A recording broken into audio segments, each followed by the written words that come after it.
Ось так, хлопці, нас тут викинули на другу лінію. Нам тут обіцяли бетон, перекриття, бліндажі.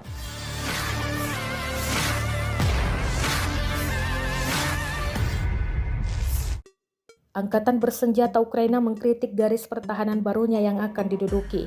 Benteng pertahanan tersebut adalah parit galian. Ia menyebut di tengah serangan brutal Rusia, tentara Ukraina lebih memilih benteng beton.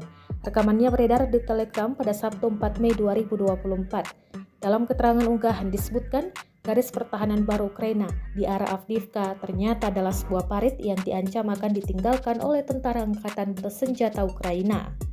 Dalam video tersebut, militer Ukraina mengatakan bahwa brigadenya dipindahkan ke posisi baru setelah terobosan angkatan bersenjata Rusia di dekat desa Ocheretino. Kami akan pergi ke kota tertentu di mana ada beton, tempat berlindung, kami bisa mengambil posisi, kata seorang tentara Ukraina.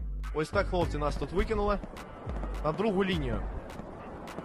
Нам тут обіцяли бетон, перекриття, бліндажі. А замість цього у нас тут гола канава на декілька кілометрів. Що з нею робити? Ми просто не знаємо. Ми готові віддати її будь-кому іншому, наприклад, тим підорам, які її побудували, які вкрали кошти державні на тому, щоб її побудувати. Зробити нормально, а зробили ось це гівно.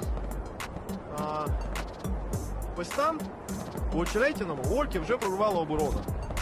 Завтра вони будуть тут. А ми тут вмирати не збираємось. Ми просто підемо до будь-якого міста. Там, де є бетон, укриття, можна позиції займати, а не просто вмирати. Якось так. Download Tribun X sekarang. Menghadirkan lokal menjadi Indonesia.